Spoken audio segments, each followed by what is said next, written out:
Hello everyone, আসসালামু আলাইকুম। Numerical mathematics ল্যাবের আরো একটি ক্লাসে সকলকে স্বাগত। আজকের ক্লাসে আমরা দেখব হচ্ছে কিভাবে আমরা Newton's backward interpolation formula use করে কোনো অজানা মান নির্ণয় করতে পারি। এই ক্লাসটা মূলত কাইন্ড অফ বলা যায় যে গত ক্লাসের একটা কন্টিনিউশন। গত ক্লাসে হচ্ছে যে আমরা Newton's forward interpolation formula use করে কিভাবে কোনো ডেটা শিটের অজানা মান নির্ণয় করা যায় সেটা শিখেছিলাম, এবং এখানে আমরা শিখবো হচ্ছে Newton's backward interpolation formula use করে কিভাবে আমরা সেই মানটা বের করতে পারি। তাহলে চলুন শুরু করা যাক।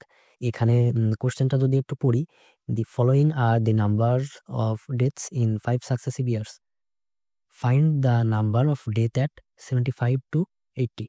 এখানে যদি আমি কোশ্চেনে একটু দেখি যে 75 to 80 এই রেঞ্জের মধ্যে ডেথের নাম্বারটা আমাদের বের করতে হবে, তাহলে এখানে ফার্স্ট কাজ হবে কি, 80 নাকি 75 কোনটা আমাদের সারণীর মধ্যে আছে সেটা খুঁজে বের করা, রাইট? এইখানে আমি দেখতে পাচ্ছি যে 80টা আমাদের ডেটা শিটের মধ্যে আছে, বাট 75টা মিসিং। আচ্ছা, তাহলে 75 কিন্তু আবার 70-এর থেকে বড়, রাইট? তাহলে এই ঘরে হচ্ছে যে মূলত এই 70 to 80-র মানগুলা পাওয়া যাবে।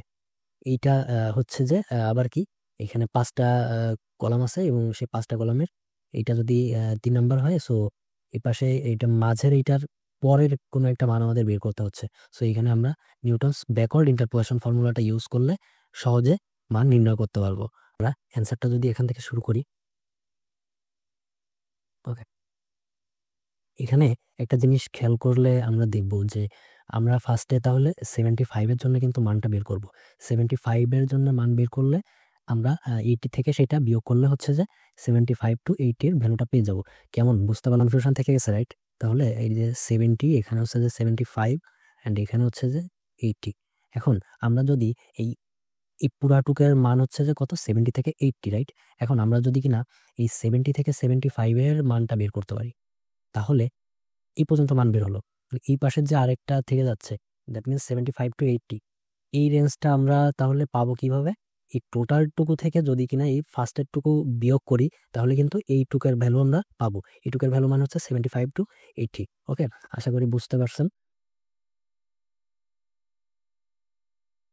এখন অ্যান্সারটা আমরা এখান থেকে শুরু করি। এখানে হচ্ছে যে আমাদের ফার্স্টে কি করতে হবে, আচ্ছা এই স্টেপগুলা যদি আরো একটু লিখে দিই। ফার্স্টে আমাদেরকে হচ্ছে যে কুমুলেটিভ ফ্রিকোয়েন্সি টেবিল বের করতে হবে, সেকেন্ডলি ডিফারেন্স টেবিল বের করতে হবে, দেন হচ্ছে যে লাস্ট, এরপরে আমাদেরকে এক্স কে একটা নতুন চলক ইউতে কনভার্ট করতে হবে। তারপরে হচ্ছে যে সেই ইউ এর বেস ধরে হচ্ছে যে ফর্মুলাতে মান বসাতে হবে। দেন হচ্ছে যে কি করব, আমাদের 75-এর মান আসবে, সেটাকে হচ্ছে যে আমরা বিয়োগ করব কত থেকে, এই যেটা বোঝাইলাম আর কি, যে 70 থেকে 75-এর মানটা আমরা 70 থেকে 80 এর ভ্যালু থেকে বিয়োগ করব। ওকে, এখানে আমাদের ফার্স্ট কাজ হচ্ছে যে কুমুলেটিভ ফ্রিকোয়েন্সি টেবিল বের করা। So first we shall form Working motivated converter current power my answer the data that yet coordinate also purpose the secular cumulative frequency।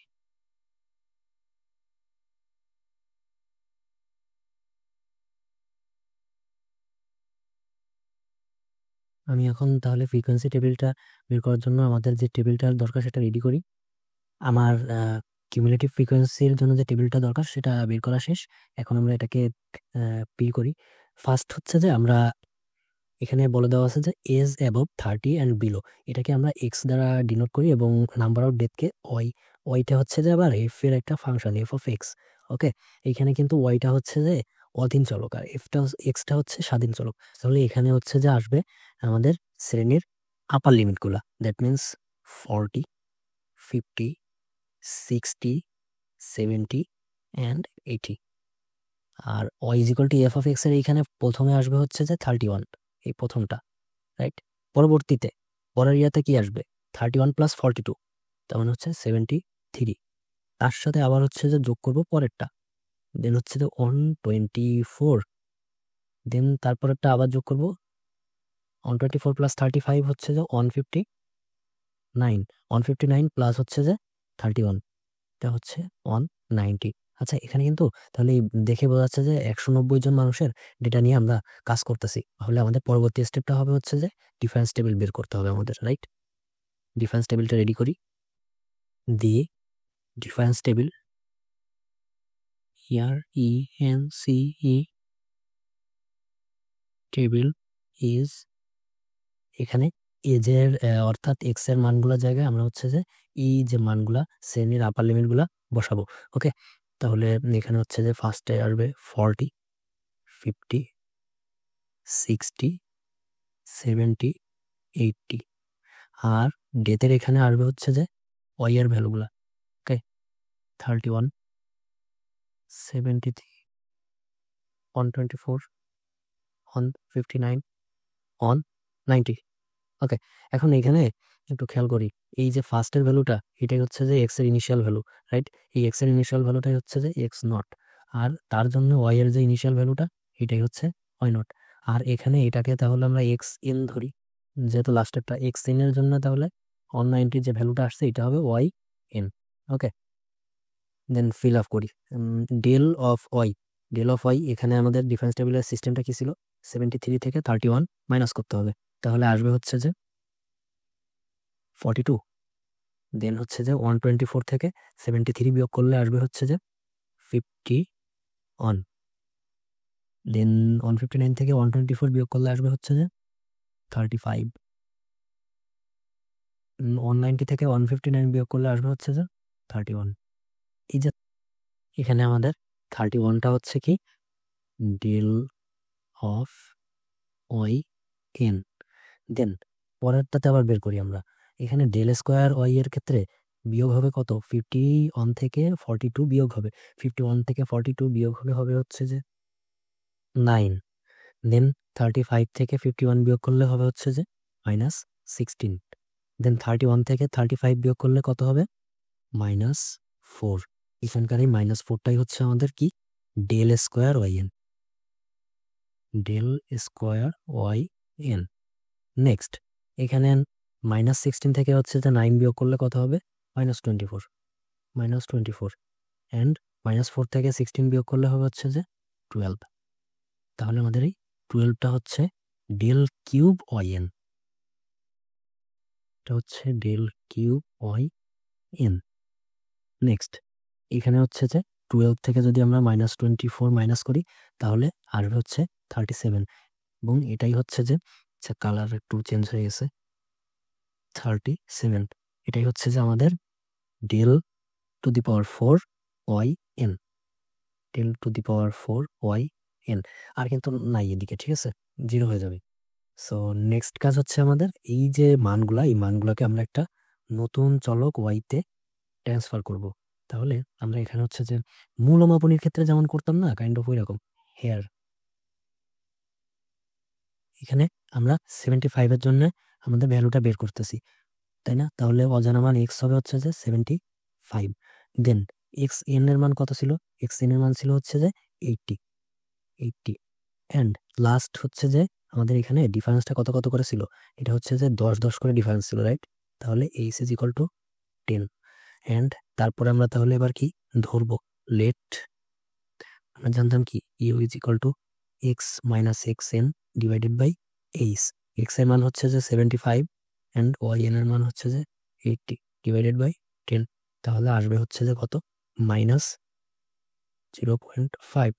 এখন আমাদের জাস্ট সূত্র বসিয়ে মানগুলো বসালেই হয়ে যাবে। Now by the Newton's backward interpolation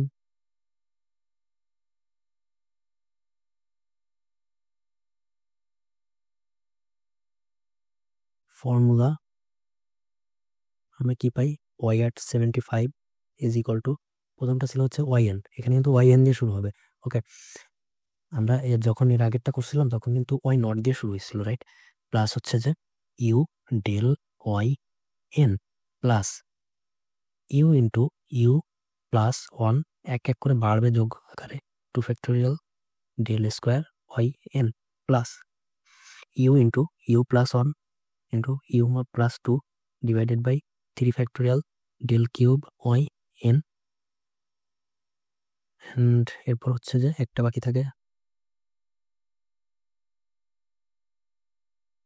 plus plus U into U plus 1 U plus 2 U plus 3 divided by 4 factorial del to the power 4 Y N, right? এখন হচ্ছে যে আমরা মানগুলা বসাবো। এখানে মানগুলা একটু সাইডে আমি রেখে দিলাম যাতে এখান থেকে দেখে লিখতে সুবিধা হয়। আপনারা যখন খাতায় করবেন তখন তো আর এটা লাগবে না। ওকে, পার্টটা হচ্ছে রাফ। এখানে ওয়াই এট 75-এ ওয়াই এন এর মান কত ছিল? ওয়াই এন এর মান ছিল হচ্ছে যে 190 প্লাস ইউ এর মান হচ্ছে -0.5 ইন্টু ডেল ওয়াই এন এর মান কত ছিল? 1 প্লাস ইউ হচ্ছে যে ইউ এর মান 0.5 minus 0.5 into minus 0.5 plus 1 divided by 2 factorial del square Y N এর মান কত ছিল? ডেল স্কোয়ার ওয়াই এন এর মান ছিল হচ্ছে যে -4 ইন্টু -4 প্লাস নিচের লাইন লিখি, এখানে পরের লাইন লিখি। এখানে আসা হচ্ছে যে ইউ ইন্টু ইউ প্লাস 1, তার মানে -0.5 into -0.5 plus 1 into -0.5 plus 2 and নিচে হচ্ছে যে 3 ফ্যাক্টোরিয়াল, আর এখানে ডেল কিউ ওয়াই এন এর মান কত ছিল? ডেল কিউ ওয়াই এন এর মান ছিল 12।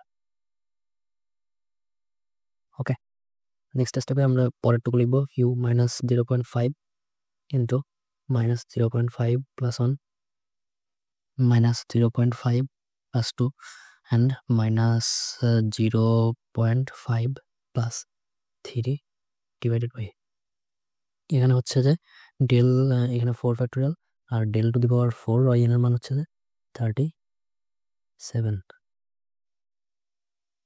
ওকে, এখন আমরা হচ্ছে যে ক্যালকুলেশনটা যদি করে ফেলি, আমি ক্যালকুলেশন আর করে দেখাচ্ছি না, ভিডিও অনেক লম্বা হয়ে যাবে।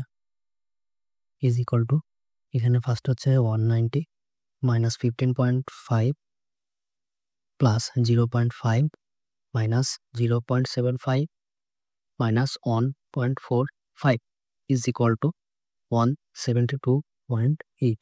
আচ্ছা, এটাকে আমরা অ্যাপ্রক্সিমেটলি লিখবো হচ্ছে যে 173। কারণ কি? কারণ ডেথের নাম্বার কি কখনো ফ্র্যাকশন আসতে পারে? আপনাকে যদি বলা হয় যে 50 জন মানুষকে হাফ করে বা 0.8% সরি 0.8 করে মেরে ফেলো, এটা কি পসিবল? পসিবল না। সো আমরা এটাকে পরবর্তী পূর্ণ সংখ্যা ধরে নিয়ে লিখবো। অ্যান্ড দেন এরপরে হচ্ছে যে so so the death at 75 to 80 is, এখানে আমাদের ওয়াই এন এর ভ্যালু কত ছিল? ওয়াই এন এর ভ্যালু ছিল হচ্ছে যে 190, রাইট? মানে হচ্ছে যে 80-তে ভ্যালু ছিল 190, 190 মাইনাস 173, এখানে বের হয়েছে 173, তাহলে 173 বিয়োগ করলে ওয়ার এখানে হচ্ছে যে আসবে 17। এটাই হচ্ছে যে অ্যান্সার। আশা করি সকলেই ক্লাসটা বুঝতে পেরেছেন। আপনাদের কারো যদি ক্লাসটা কোনো রকম উপকারে আসে কমেন্টে জানাতে কিন্তু ভুলবেন না।